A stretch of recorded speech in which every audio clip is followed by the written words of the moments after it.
Olá, graça e paz, meu irmão e minha irmã. Estamos iniciando a leitura da Bíblia em 365 dias, uma dose de amor com a Palavra de Deus.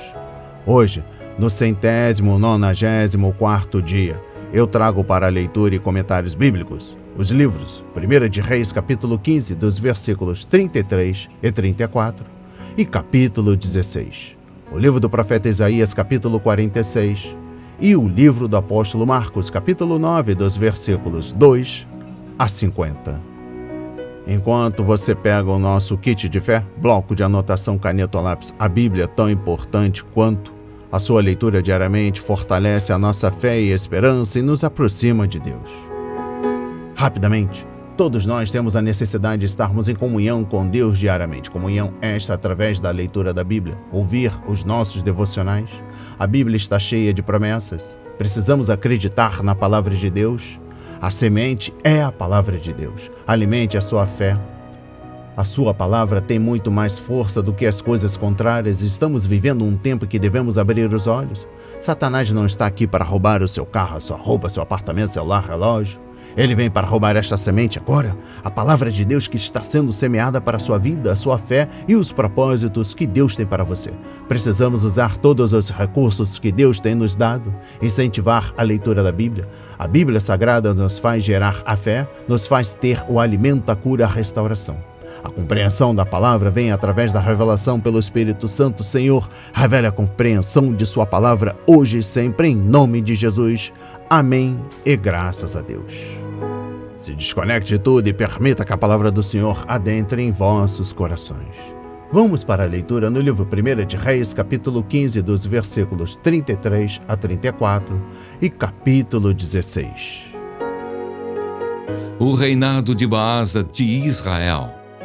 No terceiro ano do reinado de Asa, rei de Judá, Baasa, filho de Aías, começou a reinar sobre todo o Israel em Tirsa, e reinou 24 anos. Fez o que era mal aos olhos do Senhor e andou no caminho de Jeroboão e no seu pecado, o qual havia feito Israel cometer. A profecia de Jeú contra Baasa. Então a palavra do Senhor veio a Jeú, filho de Anani, contra Baasa, dizendo: Eu o levantei do pó e fiz com que você se tornasse chefe sobre o meu povo de Israel. Mas você tem andado no caminho de Jeroboão e tem feito o meu povo de Israel pecar, irritando-me com os seus pecados. Por isso, Baasa, vou exterminar você e os seus descendentes e vou fazer com a sua casa o que fiz com a casa de Jeroboão, filho de Nebate. Se alguém da casa de Baasa morrer na cidade, os cães o comerão. E se alguém morrer no campo, as aves do céu o comerão. Quanto aos demais atos de Baasa, ao que fez e ao seu poder, não está tudo escrito no livro da história dos reis de Israel? Baasa morreu e foi sepultado em Tirsa, e Elá, seu filho, reinou em seu lugar.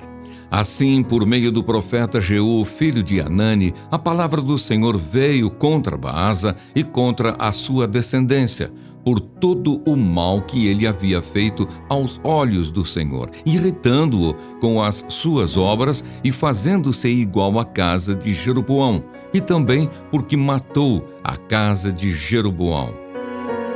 O reinado de Elá de Israel, a conspiração de Zinri.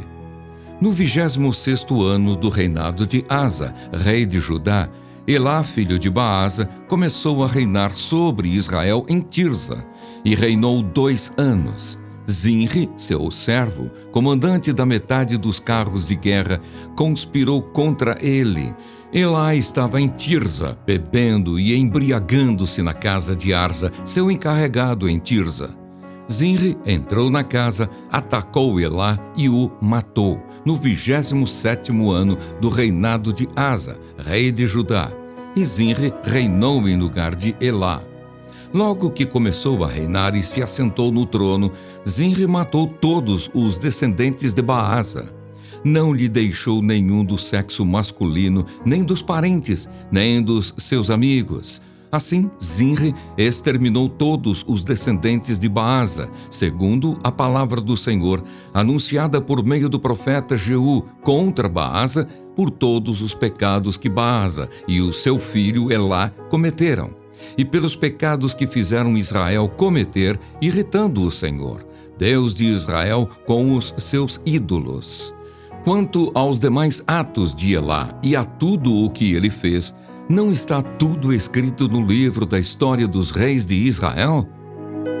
O reinado de Zinri de Israel. No 27º ano do reinado de Asa, rei de Judá, Zinri reinou 7 dias em Tirza. O povo estava acampado contra Gibeton, cidade que pertencia aos filisteus. O povo que estava acampado ouviu dizer: Zinri conspirou contra o rei e o matou. Por isso, naquele mesmo dia, no arraial, todo o Israel constituiu rei sobre Israel a Onri, comandante do exército. Onri saiu de Gibeton, estando todo o Israel com ele, e sitiou Tirza. Quando Zinri viu que a cidade havia sido tomada, foi para a fortaleza do palácio real, pôs fogo no palácio real e morreu, por causa dos pecados que havia cometido, fazendo o que era mal aos olhos do Senhor, andando no caminho de Jeroboão e no pecado que havia cometido, e fazendo Israel pecar. Quanto aos demais atos de Zinri e à conspiração que fez, não está tudo escrito no livro da história dos reis de Israel? O reinado de Onri de Israel. Então o povo de Israel se dividiu em 2 partidos. Metade do povo seguia Tibni, filho de Ginate, para o fazer rei, e a outra metade seguia Onri. Mas o povo que seguia Onri prevaleceu contra o que seguia Tibni, filho de Ginate. Tibni morreu e Onri passou a reinar.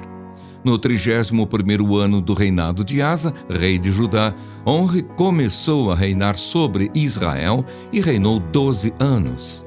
Em Tirza reinou 6 anos. De Semer, ele comprou o monte de Samaria por 68 quilos de prata e o fortificou. E a cidade que edificou sobre o monte chamou de Samaria, nome oriundo de Semer, dono do monte. Onri fez o que era mal aos olhos do Senhor. Fez pior do que todos os reis que vieram antes dele. Andou em todos os caminhos de Jeroboão, filho de Nebate, bem como nos pecados que este levou Israel a cometer, irritando o Senhor, Deus de Israel, com os seus ídolos. Quanto aos demais atos de Onri, ao que fez e ao poder que manifestou, não está tudo escrito no livro da história dos reis de Israel? Onri morreu e foi sepultado em Samaria, e Acabe, seu filho, reinou em seu lugar. O reinado de Acabe de Israel, seu casamento com Jezabel. Acabe, filho de Onri, começou a reinar sobre Israel no 38º ano do reinado de Asa, rei de Judá. E Acabe, filho de Onri, reinou sobre Israel em Samaria 22 anos. Acabe, filho de Onri, fez o que era mal aos olhos do Senhor, mais do que todos os reis que vieram antes dele. Como se fosse pouca coisa andar nos pecados de Jeroboão, filho de Nebate, Acabe foi mais longe e tomou por mulher Jezabel, filha de Etbaal, rei dos Sidônios. E foi, serviu Baal e o adorou. Levantou um altar a Baal no templo de Baal que tinha edificado em Samaria. Acabe fez também um poste da deusa Azerá, de maneira que cometeu mais abominações para irritar o Senhor, Deus de Israel, do que todos os reis de Israel que vieram antes dele. Em seus dias, Hiel, o Betelita, edificou Jericó. Quando ele lançou os alicerces da cidade, morreu Abirão, seu filho primogênito. E quando colocou os portões, morreu Segube, seu filho mais novo, segundo a palavra do Senhor, anunciada por meio de Josué, filho de Num. Amém. Compreendendo o livro 1 de Reis, capítulo 15, dos versículos 33 e 34. E o capítulo 16, trago a exposição bíblica dos versículos 8 a 14. Baasa teve uma morte normal, ao contrário de seu filho sucessor. Elá parecia ser um homem dissoluto que, preferia se embebedar com os amigos a servir ao Senhor e ao povo. Ziri comandava metade dos carros no exército de Israel. Como um importante capitão, tinha acesso ao rei. E qual era a melhor hora para matá-lo, senão quando ele estivesse bêbado? Como pai de Elá, Ziri tomou o trono e, uma vez no poder, matou todos os membros da família de Baasa. Assim, Baasa cumpriu a profecia de Aias de Siló, e Ziri cumpriu a profecia de Jeú, filho de Anani. Vamos para a leitura no livro do profeta Isaías, capítulo 46. A queda dos ídolos da Babilônia. Bel se encurva, Nebo se abaixa. Os ídolos são postos sobre os animais, sobre as bestas. As cargas que vocês costumavam levar são canseira para os animais já cansados. Esses deuses juntamente se abaixam e se encurvam. Não podem salvar a carga, mas eles mesmos vão para o cativeiro. Escutem, ó casa de Jacó, e todo o remanescente da casa de Israel, vocês que eu carrego desde o ventre materno e que levo nos braços desde o nascimento.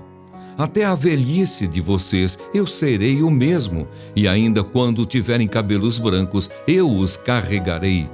Eu os fiz e eu os levarei. Eu os carregarei e os salvarei. Com quem vocês vão me comparar? A quem eu serei igual? E que coisa semelhante confrontarão comigo?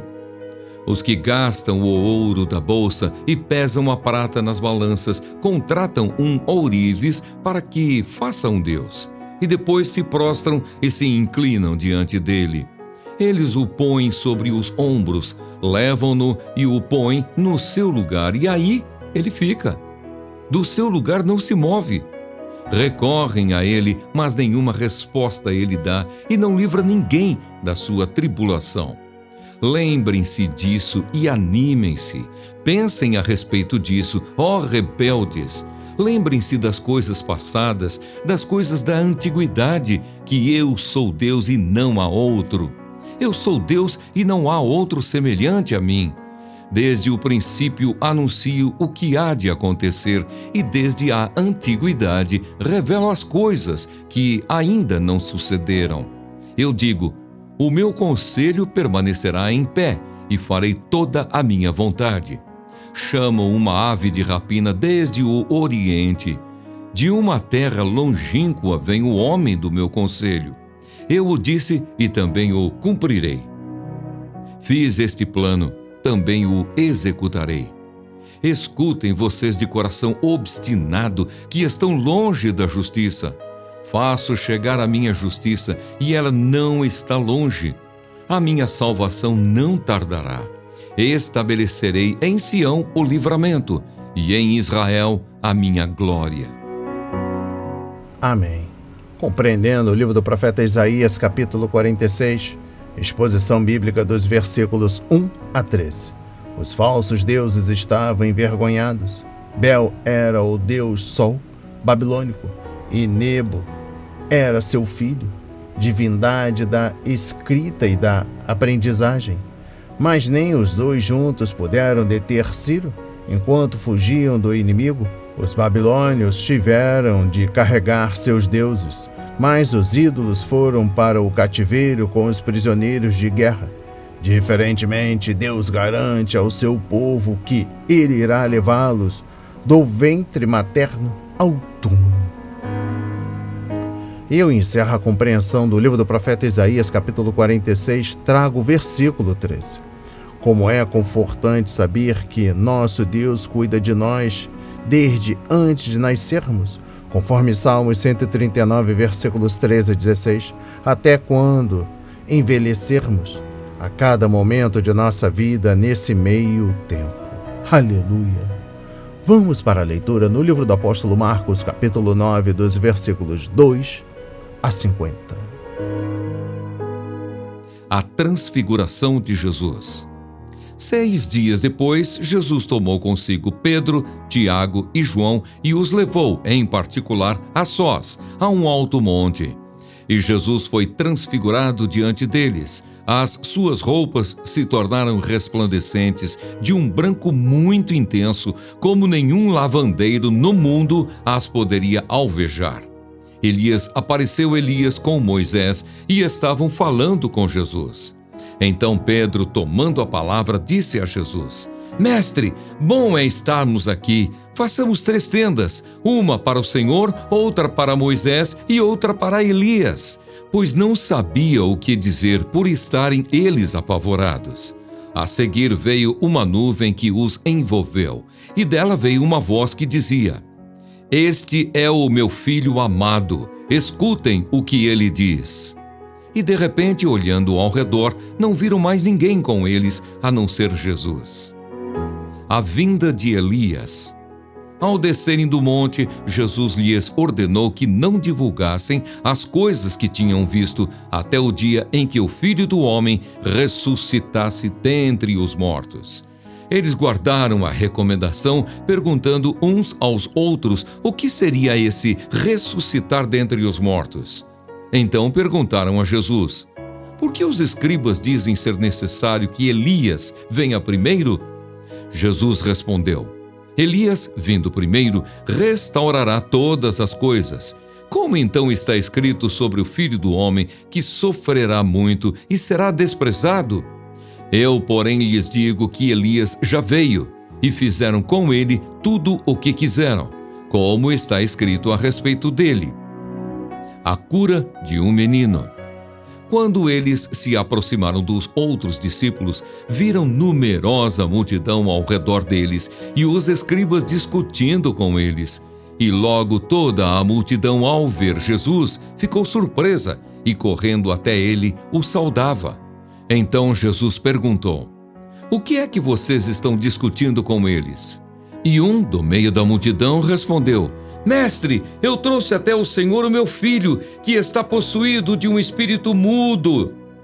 E este, sempre que se apossa dele, lança-o por terra e ele espuma, range os dentes e vai definhando. Pedi aos seus discípulos que o expulsassem, mas eles não puderam. Então Jesus exclamou: Ó geração incrédula, até quando estarei com vocês? Até quando terei de suportá-los? Tragam o menino até aqui. E eles o trouxeram. Quando ele viu Jesus, o espírito imediatamente agitou o menino com violência e, caindo ele por terra, revolvia-se espumando. Jesus perguntou ao pai do menino: Há quanto tempo isso está acontecendo com ele? O pai respondeu: Desde a infância, e muitas vezes o tem lançado no fogo e na água para o matar. Mas se o Senhor pode fazer alguma coisa, tenha compaixão de nós e ajude-nos. Ao que Jesus respondeu: Se o Senhor pode, tudo é possível ao que crê. E imediatamente o pai do menino exclamou: Eu creio, ajude-me na minha falta de fé. Vendo Jesus que muita gente estava se reunindo, repreendeu o espírito imundo, dizendo-lhe: Espírito mudo e surdo, eu ordeno a você, saia deste menino e nunca mais entre nele. E ele, gritando e agitando-o muito, saiu, deixando-o como se estivesse morto, a ponto de muitos dizerem: Morreu. Mas Jesus, tomando-o pela mão, o ergueu e ele se levantou. Quando Jesus entrou em casa, os seus discípulos lhe perguntaram em particular: Por que nós não pudemos expulsá-lo? Jesus respondeu: Esse tipo de espírito só pode ser expulso por meio de oração. De novo, Jesus prediz a sua morte e ressurreição. E tendo saído dali, passavam pela Galileia e Jesus não queria que ninguém o soubesse, porque ensinava aos seus discípulos e lhes dizia: O Filho do Homem será entregue nas mãos dos homens, e estes o matarão, mas 3 dias depois da sua morte ressuscitará. Eles, porém, não compreendiam isto e tinham medo de perguntar. O maior no reino dos céus. Chegaram então a Cafarnaum. Estando em casa, Jesus perguntou aos discípulos: Sobre o que vocês estavam discutindo no caminho? Mas eles se calaram, porque no caminho tinham discutido entre si sobre quem era o maior. E Jesus, assentando-se, chamou os 12 e lhes disse: Se alguém quer ser o primeiro, será o último e servo de todos. Trazendo uma criança, colocou-a no meio deles e, tomando-a nos braços, disse-lhes: Quem receber uma criança tal como esta em meu nome, recebe a mim. E quem receber a mim, não é a mim que recebe, mas aquele que me enviou. Quem não é contra nós, é por nós. João disse a Jesus: Mestre, vimos um homem que expulsava demônios em seu nome, mas nós o proibimos de fazer isso, porque não nos seguia. Mas Jesus respondeu: Não o proíbam, porque não há ninguém que faça milagre em meu nome e logo a seguir possa falar mal de mim. Pois quem não é contra nós é a favor de nós. Pois aquele que lhes der de beber um copo de água em meu nome, porque vocês são de Cristo, em verdade lhes digo que de modo nenhum perderá a sua recompensa. Os tropeços. E se alguém fizer tropeçar um destes pequeninos que creem em mim, seria melhor para esse que uma grande pedra de moinho fosse pendurada ao seu pescoço e fosse jogado no mar. E se a sua mão leva você a tropeçar, corte-a, pois é melhor você entrar aleijado na vida do que, tendo as 2 mãos, ir para o inferno, para o fogo que nunca se apaga, onde não lhes morre o verme, nem o fogo se apaga. E se o seu pé leva você a tropeçar, corte-o, pois é melhor você entrar na vida aleijado do que, tendo os 2 pés, ser lançado no inferno, onde não lhes morre o verme, nem o fogo se apaga. E se um dos seus olhos leva você a tropeçar, arranque-o, pois é melhor você entrar no reino de Deus com um olho só do que, tendo os 2, ser lançado no inferno, onde não lhes morre o verme, nem o fogo se apaga. Porque cada um será salgado com fogo. O sal é bom, mas se o sal vier a se tornar insípido, como lhe restaurar o sabor? Tenham sal em vocês mesmos e paz uns com os outros. Amém. Compreendendo o livro do apóstolo Marcos, capítulo 9, dos versículos 2 a 50. Exposição bíblica dos versículos 2 a 13. Moisés representava a lei e Elias os profetas. E ambos encontraram o seu cumprimento em Jesus Cristo, conforme Lucas 24, versículos 25 a 27, Hebreus 1, versículos 1 e 2. Moisés morreu e seu corpo não foi encontrado. Elias foi arrebatado ao céu, conforme 2 de Reis, capítulo 2, versículo 11. Quando Jesus voltar, ele ressuscitará o corpo dos santos que morreram e arrebatará os santos que estiverem vivos, conforme 1 de Tessalonicenses, capítulo 4, versículos 13 a 18. Um dia, Jesus estabelecerá seu reino glorioso e cumprirá as muitas promessas feitas por meio dos profetas. Os sofrimentos e a morte de Cristo não impediriam Deus de estabelecer seu reino. Em vez disso, ao resolver o problema do pecado no mundo de Deus, a cruz ajudaria a tornar o reino possível. Exposição bíblica dos versículos 5 a 6. Os 3 discípulos foram dormir enquanto Jesus estava orando, conforme Lucas 9, versículos 29 e 32. Uma falha que se repetiria em um dramático momento no jardim de Getsemane, conforme Marcos 14, versículos 32 a 42. Eles quase perderam a oportunidade de ver Moisés, Elias e Jesus em sua glória. A sugestão de Pedro novamente reflete o pensamento humano e não a sabedoria divina. Como seria maravilhoso ficar no topo da montanha e se deleitar na glória divina? Mas discípulo significa negar-se a si mesmo, tomar a cruz e seguir Cristo, e não se pode fazer isso e permanecer de forma egoísta no monte, envolto em glória. Exposição bíblica dos versículos 7 e 8. A lembrança de visões desaparece, mas a palavra imutável permanece para sempre. Aquela visão gloriosa não era um fim em si mesma, era a maneira usada por Deus para confirmar sua palavra. conforme 2 de Pedro, capítulo 1, versículos 12 a 21. O discipulado não se baseia em visões espetaculares, mas na palavra inspirada e imutável de Deus. Também não colocamos Moisés, Elias e Jesus no mesmo nível, como Pedro sugeriu. É somente Jesus, sua palavra, sua vontade, seu reino e sua glória. Exposição bíblica dos versículos 14 a 29. A vida cristã é terra de montes e vales, conforme Deuteronômio 11, versículo 11. Em um único dia, um discípulo pode passar da glória do céu para os ataques do inferno. Quando Nosso Senhor e seus 3 amigos voltaram para os outros 9 discípulos, eles os encontraram envolvidos em um problema duplo. Eles não conseguiram libertar um menino endemoniado e os escribas estavam discutindo com eles e talvez até zombando de seu fracasso. Porém, como sempre, Jesus entrou em cena para resolver o problema. Compreendendo o versículo 29, por que os 9 discípulos fracassaram? Porque eles foram descuidados em sua caminhada espiritual pessoal e negligenciaram a oração e o jejum. A autoridade que Jesus lhes tinha dado só era eficaz se exercitada pela fé. Mas a fé deve ser cultivada por meio de disciplina espiritual e devoção. Pode ser que a ausência do Senhor ou o fato de ele ter levado consigo ao monte apenas 3 discípulos, deixando os outros para trás, tenha enfraquecido o fervor espiritual e diminuído a fé deles. Nosso nível de maturidade muitas vezes se revela enquanto somos influenciados pelo ambiente à nossa volta e afetados pelos problemas da vida. Exposição bíblica dos versículos 30 a 37. Jesus ainda estava levando seus discípulos a Jerusalém e, enquanto seguiam, ele os fez lembrar do que lhe aconteceria lá.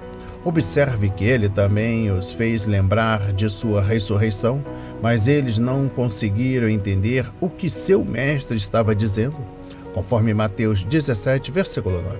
Os discípulos ficaram cheios de tristeza, conforme Mateus 17, versículo 23. No entanto, não ficaram tristes a ponto de deixar de lado sua disputa pessoal sobre qual deles era o maior. Depois de terem ouvido o que Jesus havia dito sobre o próprio sofrimento e morte, gostaríamos de pensar que eles teriam se esquecido de seus planos egoístas e se concentrado em Jesus. Talvez o fato de apenas Pedro, Tiago e João terem ido ao monte com Jesus tenha lançado mais lenha na fogueira da concorrência. Compreendendo o versículo 37, a filosofia do mundo é que você é grande se outros estiverem trabalhando para você. Mas a mensagem de Cristo é que a grandeza vem quando servimos aos outros. Uma vez que as palavras crianças e servo são as mesmas na língua aramaica, é fácil ver por que Jesus associou as duas. Se tivermos o coração de uma criança, teremos poucas dificuldades para sermos servos. E, se tivermos a atitude de servos, receberemos as crianças como representantes de Jesus Cristo e do Pai. Exposição bíblica dos versículos 38 a 50. Esta mensagem séria sobre o inferno traz uma advertência a todos nós para que lidemos drasticamente com o pecado. Tudo em nossa vida que nos faz tropeçar e, portanto, levar os outros a tropeçarem deve ser extirpado, como se fosse por meio de uma cirurgia. Mão e pé e olho são considerados partes importantes do corpo, contudo, devem ser removidos se estiverem levando ao pecado. Sem dúvida, o Senhor não está ordenando uma amputação literal, uma vez que Ele mesmo deixou claro que o pecado vem do coração, conforme capítulo 7, versículos 20 a 23. Cristo está ensinando que o pecado é para a pessoa interior o que um tumor cancerígeno é para o corpo. Portanto, tanto um como o outro devem ser tratados drasticamente. Compreendendo o versículo 41, não são necessários grandes milagres para provarmos nosso amor por Cristo. Quando acolhemos uma criança com amor e repartirmos um copo de água fresca com compaixão, estamos dando prova de que temos o coração humilde de um servo. Afinal, estamos servindo a Cristo e esse é o melhor serviço do mundo. Conforme Mateus 25, versículos 31 a 46. E eu encerro a leitura da Bíblia e também da compreensão do livro do apóstolo Marcos, capítulo 9, dos versículos 2 a 50. Trago o versículo 50. O sal fala da pureza e preservação. Ele era usado nos tempos do Antigo Testamento quando eram feitas alianças. Os discípulos eram o sal de Deus, conforme Mateus 5, versículo 13, mas corriam o perigo de perder o sabor, tornando-se assim inúteis. Nosso sal hoje é refinado e não perde o sabor, mas o sal usado naquela época continha impurezas e podia muito bem perder o seu gosto ao paladar. As palavras de hoje foram semeadas para as nossas vidas, para a honra e a glória do Senhor. Receba este alimento diário, não hesite, compartilhe. Deus está interessado na minha e na sua dor. Que Deus nos abençoe.